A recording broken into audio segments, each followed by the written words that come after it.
Real people, real celebrities, real talk. Join the Breakfast Club. Blast off in your ear. Weekday morning, 6 to 10. Morning, everybody. It's DJ NV Angela Yee, Charlamagne the God. We are the Breakfast Club. Got a special guest in here from Brooklyn, New York. The legend. The legend. The man. He's not a rapper, though. He said the man. He's not a rapper.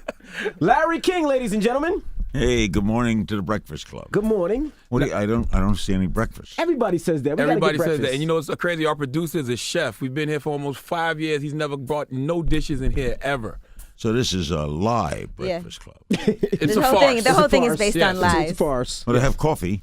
Yeah, we That's do have breakfast. coffee and water. That's all you get in here. When did the inmates took over the asylum and radio when?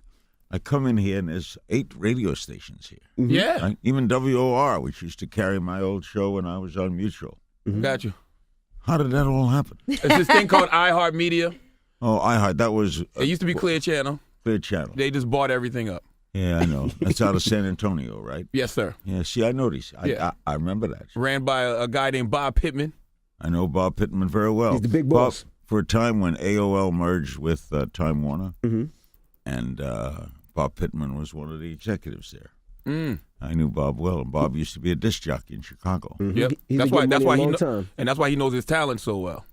And he's running this whole thing. He's He runs running the the whole ship. thing. And they switched to iHeart, huh? Meaning like all of you guys have heart. I think it's like I love media. Like I love media. I love radio. I love television. I feel like we're being interviewed. Yeah, you can. Well, Let's that's turn what it I back. do. But it's hard. That's what I do. But that's your thing, though. You're an interviewer, so it's hard. So it's for you to very be in the other hard. No, seat. I understand it. I go with the flow, but I just, it just hit me because I've been in radio, television 58 years. And when I started, you had a radio station, and you had one radio station, and somebody owned that radio station, and there wasn't 17 radio stations in one building, all keeping up with each other. Right. Or it doesn't matter as long as you're beating the other 16, which we are, except for Z100. They're a monster. Z100 is the monster. They're number Oh, yeah, one. We're yeah, number yeah, two. yeah. Yeah. Well, it's the same family, so it's all good. What are the call letters of Z100? I have no idea. WHTZ. Oh, no, is it? Yeah. Oh, WHTZ. WHTZ. And what's the call letters of where we Larry, are? you gotta stop. WWPR. We gotta interview him. Okay, You all gotta right. stop now. But this is how you got your start in the business You radio. gotta stop right now. Right. Let's start with Larry King. King Okay. is not the original name, right? What No, was my name was Zeiger, and I all I wanted my whole life was to be in broadcast. I just wanted to be on the radio. When I was 5 years old, I wanted to be on the radio. I used to imitate radio announcers. I would listen to shows like Suspense and The Shadow, and then I would pretend I was an announcer. And then I'd get odd jobs. I didn't go to college, and I got out of high school. My father died when I was 9. So I got a bunch of odd jobs here in New York. Grew up in Brooklyn, went to Dodger games, and lived my life, and worked for United Parcel Service, Hearns Department Store. And Let me tell always, the young bucks, when you were growing up in Brooklyn, the Dodgers played in Yeah, Brooklyn. the Brooklyn not Dodgers. in LA, right? This guy named Jackie Robinson, you may be familiar Just with. in I case you was don't at his know. first game. Wow. And I interviewed him twice. Really? Interviewed him once in 1960 and then once about 3 months before he died. How did you feel at his first game? Were you one of those people that were against it? Oh, what are you kidding? Against it. We were all for it in Brooklyn. We loved him. Got you. Oh, yeah. And the movie 42 accurately portrayed that, too. Really? Yeah, I was sitting up there in the bleachers. But anyway, so I knocked around a whole bunch of odd jobs, and somebody suggested I go down to Miami. And Never a bad idea. Knocked on doors, and a small station there hired me. And I got my first job. It was May 1st, 1957. And I was about to go on the air, and the guy said, well, what name are you going to use? And I said, well, my name is Larry Zeiger. He said, no, that won't go, because people won't know how to spell it, and little ethnic. Figure that, little ethnic. Right. So Why not Larry Z? Larry Z, that would be now. Okay. Larry the Z. Okay. But he had an ad open in the Miami Herald for King's Wholesale Liquors. And he said, why not Larry King? And I said, Better than Larry Liquors. You could have been Okay. Larry Liquor. That'd Yeah. been hot. If you was Larry doing like Wholesale. porn radio. Yeah, could you imagine if it was BJ's, it'd be Larry BJ, you know, anything. anyways, Larry King. Okay. And so I sat in the studio, and I had Les Elgart Swinging Down the Lane was my theme song. And I was so nervous, man. Because remember, this is my lifetime wish. Right. I'm 22 years old, and since 5, I wanted to be on the radio. Right. And now here's my big chance, $50 a week. I was on from 9 to 12, and I did sports and news. You did everything then, small station. And the music started to play, and I faded the record, and nothing came out. Oh. And I brought the record back up, and nothing came out. Stage fright? I was scared to death. Oh, man. And the general manager kicked open the door to the studio, and he said, "Damn it, this is a communications business. Communicate." So he shut the door, and I did something then that I would do today. I was just honest. And I turned the record down, and I said, "Good morning, my name is Larry King." That's the first time I've ever said that. I've just been given that name. And this is my first day on the air, and I'm scared to death. And I wanted this all my life. I told the audience the truth. And you can never go wrong when you tell the truth. Never. Absolutely. So for 3 hours that morning, if I miscued a record or I goofed up on a commercial, they're saying it's his first day. Right. So they were in my corner by taking them into my corner. I was never nervous again. 58 years later, I've done comedy, I've done on stage, I've done stand-up, I've done interviews, I'm seen around the world, I've done radio, television, podcasts, FM, news, everything. Right. I've never been nervous since that first day because I learned something that first day. There's no secret. There's no secret. Just be yourself. Be yourself. If it works, it works. You can't make the audience. If the audience listening now didn't like The Breakfast Club, there's nothing you can do to make them like it. Right. I agree. I totally agree with that. All you can do is be yourself. Be If yourself. it works, it works. It ain't brain surgery. Not at all. Do you ever feel like when you interview somebody, they're lying to you? Can you tell? Sometimes you think that, but all you can do is all you can do. You try your best. You ask the best questions you can think of. You follow up. You listen to the answers. You don't know every secret in the world. You can't know every. If people were in a building talking about something, I wasn't in the building. If they're telling me what they said, if I have facts to refute it, I try to bring that up. But hey, I've been doing this a long time. I've interviewed people like Malcolm X, Martin Luther King, Nelson Mandela, Frank Sinatra, 7 presidents, world leaders. I've done speaking tours in South Africa and Moscow. And Who was your favorite? Who was your favorite interview? boy, I can't pick out one. Sinatra maybe because he was hard to get, and he didn't do interviews, and Jackie Gleason got him for me, and that was like a big thrill. But I never had a favorite. I have so many, I've done 60,000 interviews. Wow. So I'm just happy to learn things. Malcolm X was one of my favorites. Mandela was just a great guy. When I was in South Africa, I went to his house, and he wore suspenders in my honor. Because I have suspenders on now, but I'm freezing to death. So I'm wearing a sweater. What's going on here? it's freezing. But you said In here in particular? In the city. Oh, in New York. Not in here. Why are you wrapped up? I'm always cold in here. I think it's freezing. I read that you want to freeze your body when you die. I just taped Dr. Oz. Dr. Oz yesterday, and he showed me what happens when they do that, and it makes a lot of sense to me. I don't believe that I'm going anywhere. I'm not religious, so I believe that when you die, and that's it. So I'm so curious, and I like living, and so I want one little chance. So if I'm frozen, and then they find a cure for whatever I died of, and they can kill me, is that better than laying in the ground or being burnt while you're dead? Those two ways you can't get out. But I figure if I can be frozen and then something happens. My wife says to me, though, yeah, but what if you wake up 200 years later? You don't know anybody. I said, I'll make new friends. Yeah, I think you'll be fine. That's what I like. So it's the one-way grab at eternity to live, because I don't want to not exist. Right. I think it's the biggest fear people have. I think they may say they don't. I know I'm going somewhere. You don't know. Right. So are you an atheist, or you just don't believe in religion, organized religion? I'm probably an atheist. I respect religion. I've interviewed every great religious leader except the Pope. I've interviewed, the Billy Grahams and the heads of the Mormon Church and then the Presbyterians and everyone. I've interviewed the great leaders of Islam. I don't buy it. I think the only reason for religion is death. If you didn't die, there'd be no religion. What turned you away from it? Probably not getting answers to questions. The simple answer you get all the time is when you ask, why does a baby die? Why is there a Holocaust? I think that's because God gave human beings free will. Yeah, well, you didn't get free will for Katrina. So I asked those questions. Why did God allow Katrina and people got swept up and died? Right.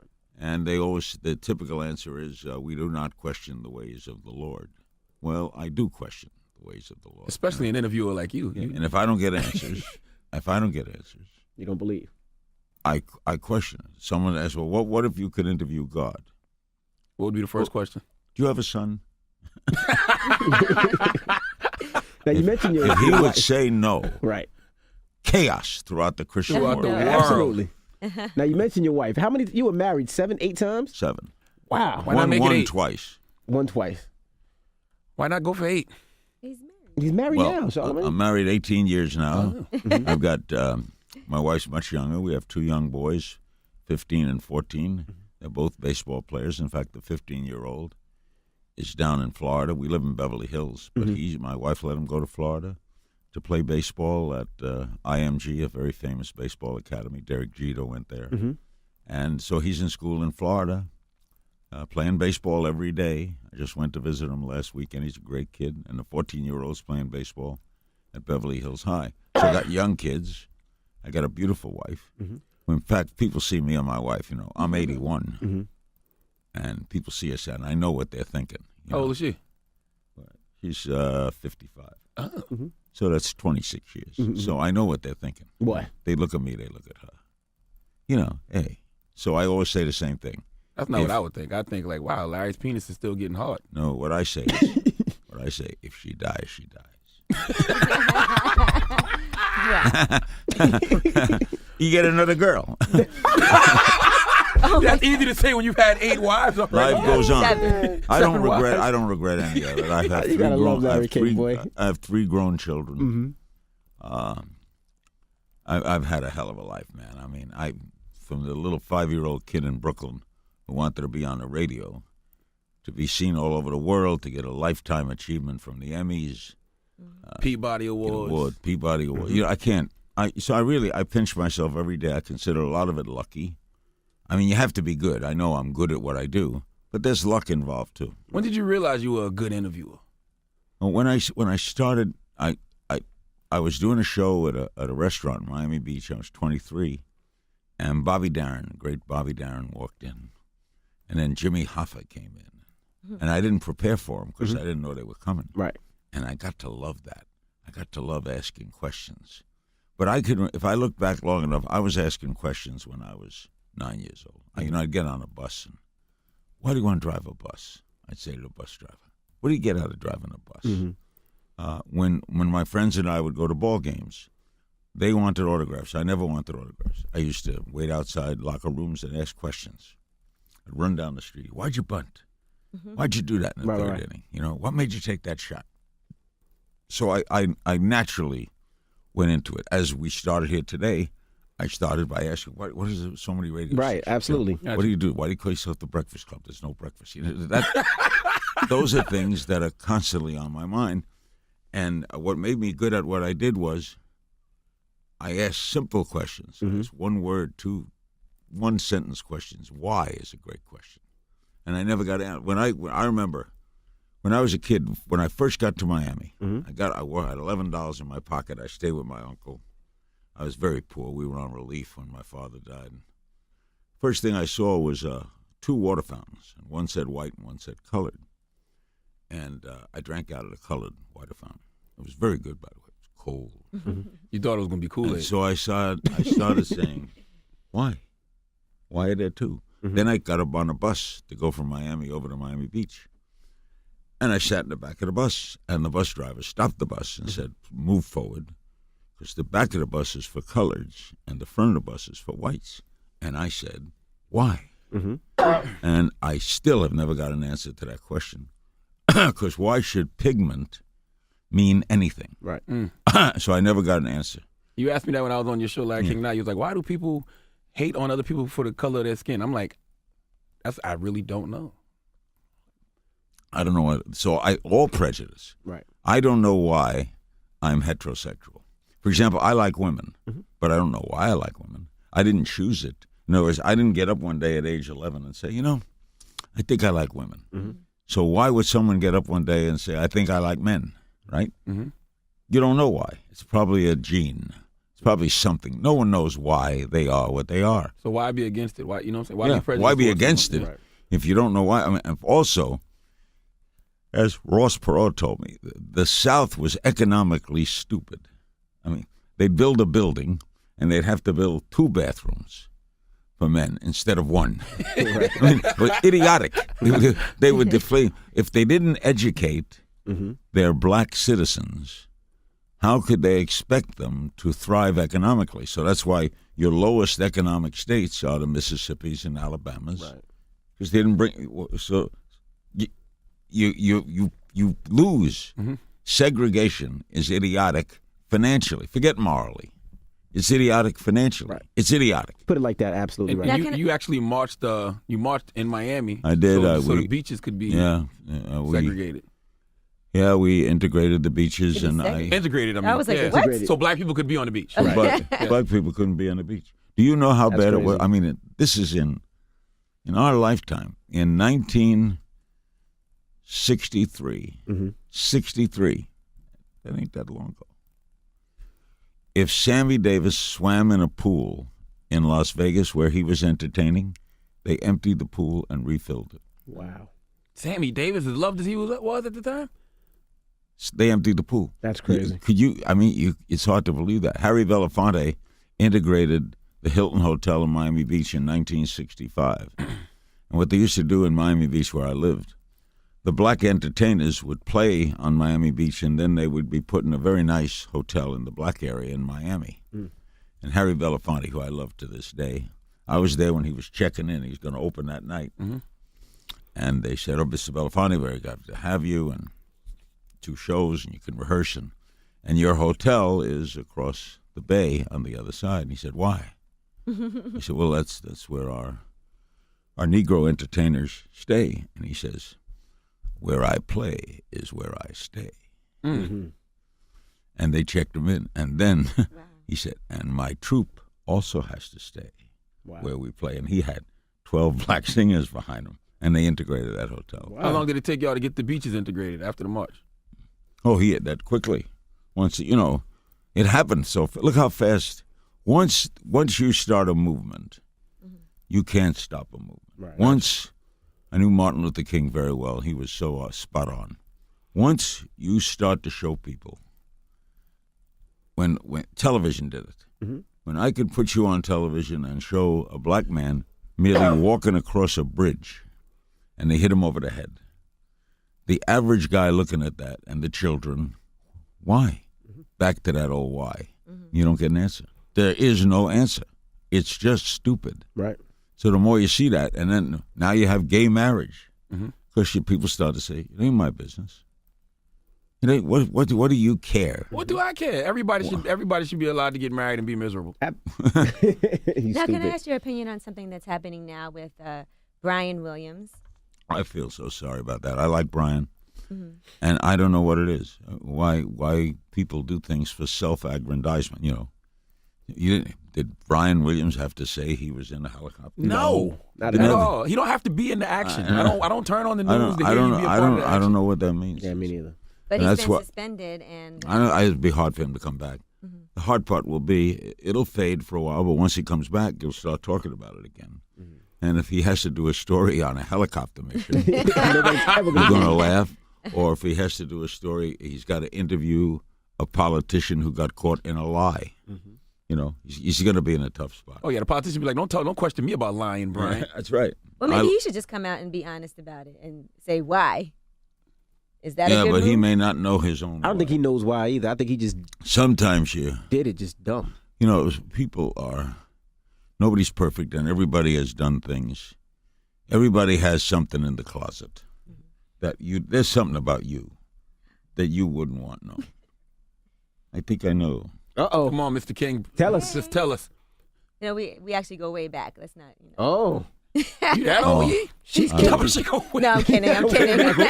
See, but you can do that on radio because then now the whole audience is thinking like, what? Yeah. What? Nice seeing you again. Nice. See, In now, this decade. I had nothing to do with that. You know. No, why are you getting nervous? Don't tell anybody. This is just, you know. This is see that little nervous laugh. You were always that way. Well, let's talk about your suspenders. How many pairs of suspenders do you have? Well, now I got red ones. I was on Morning Joe this morning. On Right. MSNBC. I have about 100 and about 300 ties. I have more ties than suspenders because you got to match them off. The way I wore suspenders was an ex-wife of mine, Sharon. I had gotten, I had heart attack and heart surgery and lost a lot of weight. Mm-hmm. And I used to wear sweaters on television. I've been on television and radio all my life. Mm-hmm. And she said, you look pretty good. Why don't you try wearing suspenders? Might be a different look. And nobody on television wears them. Mm-hmm. So I tried them, and some people called in and said that looked good. And I got to like the look. So it became part of me and it became part of the scene. Absolutely. So I never got contact lenses because people know me with eyeglasses. Mm-hmm. It's just, everyone needs a kind of look. They have a signature Like thing. you have a look.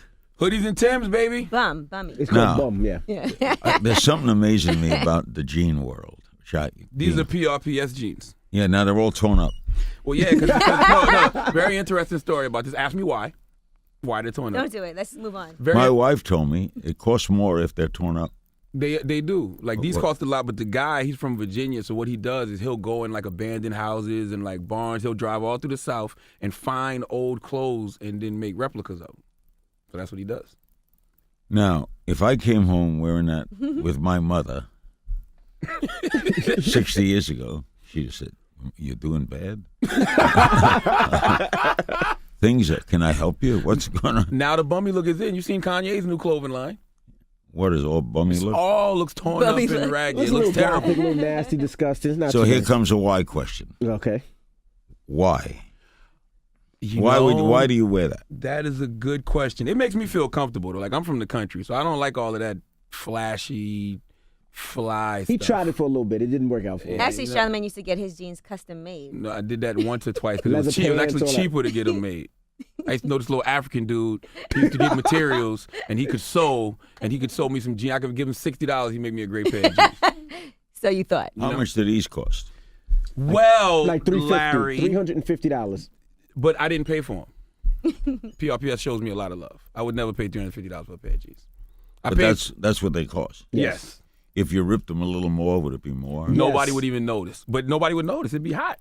Like, these look worn like moths ate them and stuff. Yeah, they really look bad. No, I mean, they look like you just got out of Auschwitz. Now, You released. Larry King, I have to ask you about social media and how it affects everything today, being that obviously you've had so much experience. No, I'm on the internet now every day on Hulu. You be tweeting. You tweet. Yeah, I tweet. I got 2,800,000 followers. Do girls hit you up on DMs and stuff like that? Still try to holler at you you? ever been in a chick's DMs, Larry? What's a DM? Direct Direct message. message. That's a Oh, private here, what- message. No, I don't. I dictate my tweets. I don't. I don't type them out. I don't text. In fact, here's my phone. I have a flip phone. It's flips. flip I haven't seen phone? one of those in a minute. Hey, come on. Now, you work for $150 million. You can't gotta have get a I'm not better worth phone it. than that. Somebody Larry send this King. guy a phone. I Okay. tell you why I like it. You can't even send a penis pic on that Why? phone. It's a phone. I can put it against my ear. Two, I find that people with iPhones, my children and others, it controls them. I agree. And I was a smoker. I wound up having a heart attack. And when I look back, the cigarette controlled me. And I look at people with iPhones. I go to dinner with some guys where they're not there with me. They're looking at their iPhones. That's all me the and all time. my friends. Oh, you got to do the trick. The trick is you make everybody put their iPhones in the middle of the table, and whoever reaches for their phone first has to pay for the whole bill. Oh, I see. I don't need. Why do you need that kind of? So I guess I can always get the news. I can always get scores. I don't. I like to communicate verbally, maybe because that's the way I was raised and been doing it all my life. Text is a cop out to me. I can see you're in an emergency situation, but why text when you can call? Absolutely. But do you think for journalism that Twitter, Instagram, Facebook, all of those things, do you think that helps or hurts? It's what it both. It's for example, if you never invented an airplane, you'd have never had an airplane crash, right? So all advances bring some detractors. One of the problems when you have all this 500 television stations is instead of getting it right, you want to get it on quick. Right. So you have a lot of misinformation. So a lot of wrong things go out on Twitter. A lot of lies go out. A lot of misinformation. That's the bad. The good is you learn a lot in a lot of places. But don't you think social media like makes the court of public opinion more deadly because the lies Oh can yeah, spread so fast? and it goes so Like, fast. look at the Bill Cosby situation. Yeah, Like they even used one of your old viral clips where Bill The Cosby Spanish fly made the clip. joke about Spanish fly. Yeah, And now they're like, see, this shows he's guilty. yeah, but we didn't know it then. Right. But you're right. If you make a mistake today, it's around the world. Absolutely. But if something big happened right now, the whole world knows it in the next minute, Absolutely. and that's social media. It's a moot to even talk about it because you can't stop it. Every advance keeps going. I mean, that's the problem with terrorism. Someone somewhere in this world is working on a miniature bomb that he can get through an airport. Right? There's probably someone working on that. How you gonna stop it? You can't. Can't. No way. Do you have any guests that don't like you? Because I guess. I read a story about how you pissed off Seinfeld one time. Well, because he said he didn't mean it, but I'm friendly with Jerry. In fact, he says that I started Twitter with my old column in USA Today, where I used to do extemporaneous. It's my 2 cents. But Jerry was on the show, and I asked him, why did Seinfeld go off the air? No, that's not what you said. You said is his show canceled. I didn't say show canceled. Oh, You made that up, Charlie.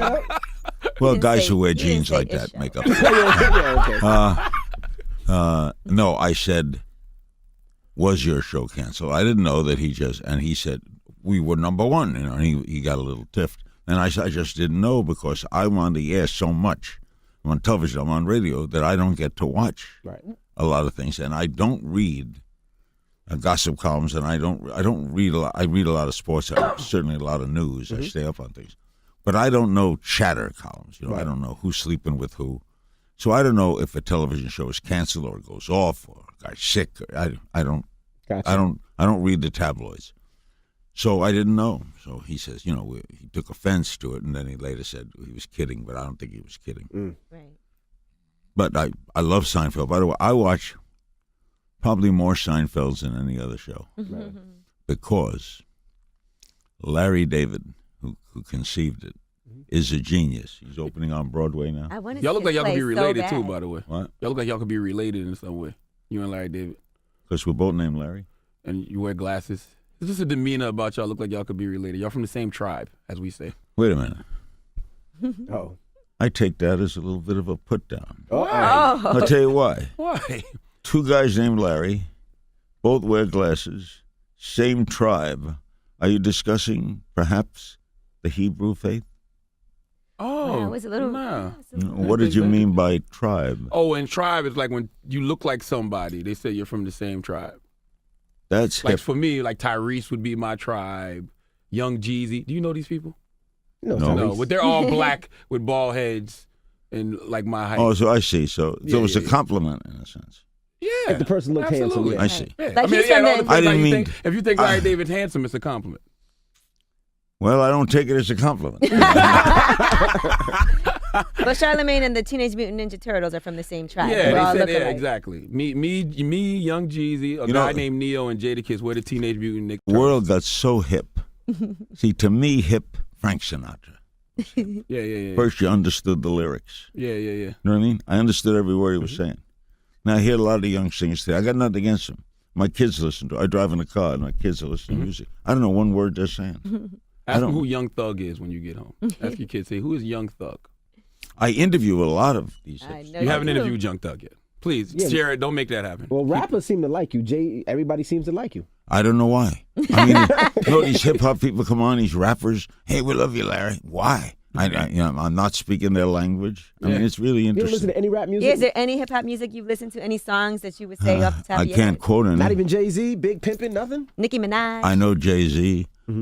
Snoop Dogg's a friend. Okay. Is he a rapper? Yes, Snoop he is is. He's smokes definitely a lot. rapper. He smokes a lot. Smokes a lot. Marijuana. I tell you about Snoop. I've been on his show. He's been on my show. When Snoop comes in the room, you get high. Oh, absolutely. Just by his being in the room. They call that loud.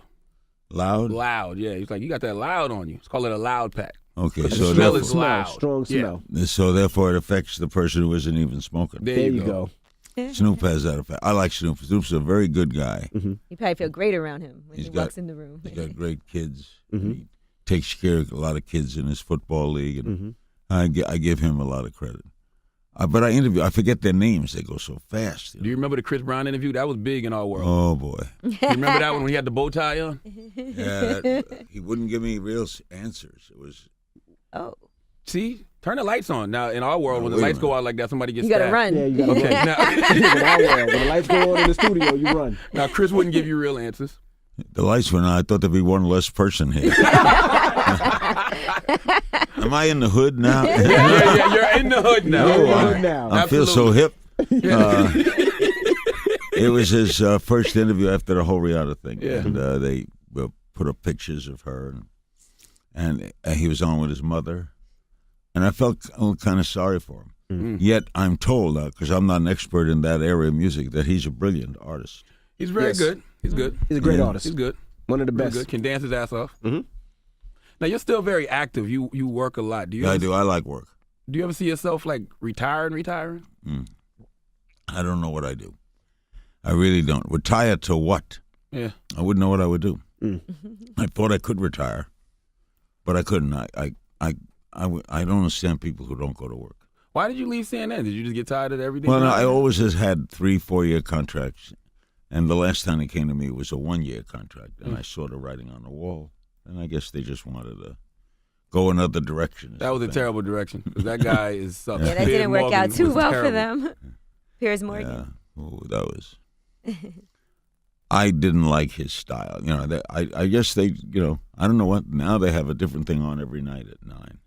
I don't know what they have on. On CNN, I think it's They got a quiz show. Anderson Cooper, I think. No, he No, comes he's on on. at 8. Anderson is on at 8. Yeah. I don't know who comes on at 9. I don't know. Why do you wear a white hat? There's no specific reason why it's white, you but it's bald? cold. Am Are I you bald? No, I got hair. I just do it. I need to shave. He though. looks like a little marshmallow. It's just cold, so I just wear a hat to keep myself warm. Kind of like you wear a sweater. You keep yourself warm. Why are you tattooed? He's cool. All right, Larry King's doing an interview. Well, this is I have 4 kids, and these represent my kids. So one is They're all the by Big his Ben. wife, by the way. Yeah, all by my wife. It's Yee.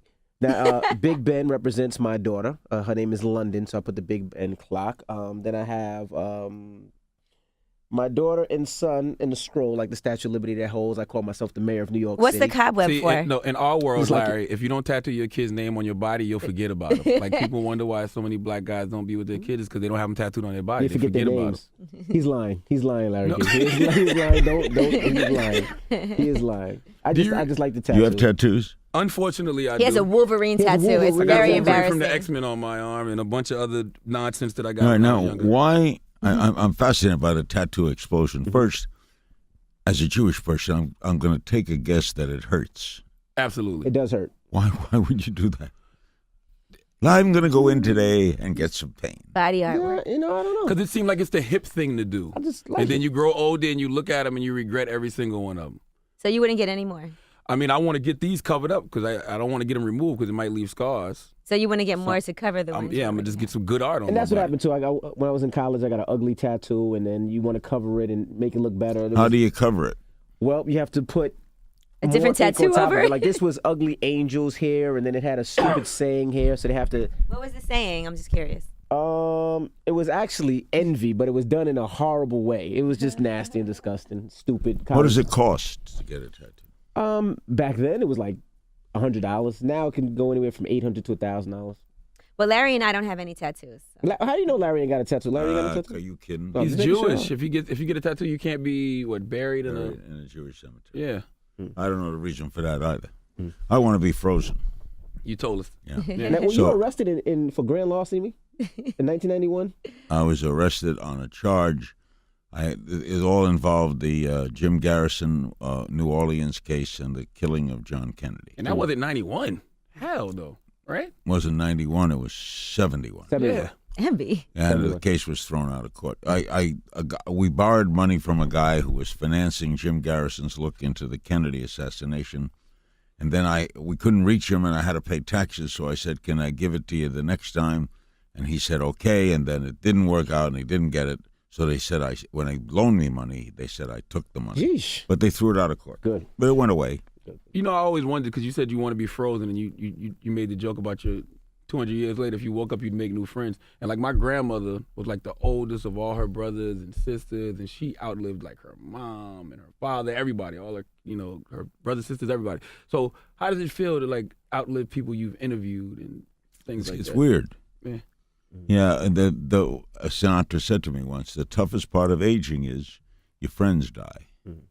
So far, I've been a little lucky. My best friend's wife died, but I have 6 friends, all of whom are around my age, is still living. Good. That we grew up together. Oh, that's great. So I count that, lucky, because you hate to bury your friends. Anybody, right? Part of your friends, because that's a sad thing to think. But I think about dying.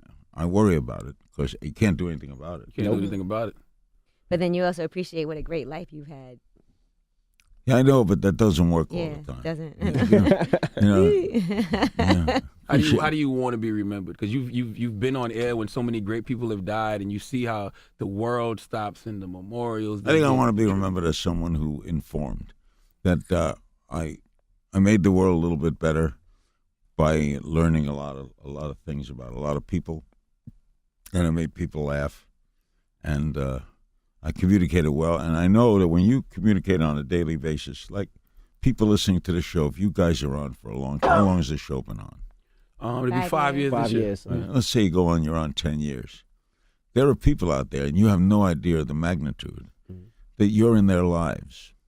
And they wake up in the morning, and they want to hear that Breakfast Club. And you become part of their lives. And all you're doing is just being you. Right. But you're attached to these people. And it's a great feeling that they have that feeling for you. That's why people get so sad when well-known people die. Right. When an actor dies. Or, you read about a singer who dies. And they've entertained you, through their gift, they've entertained you. So I'd like to say that I entertained people and I informed.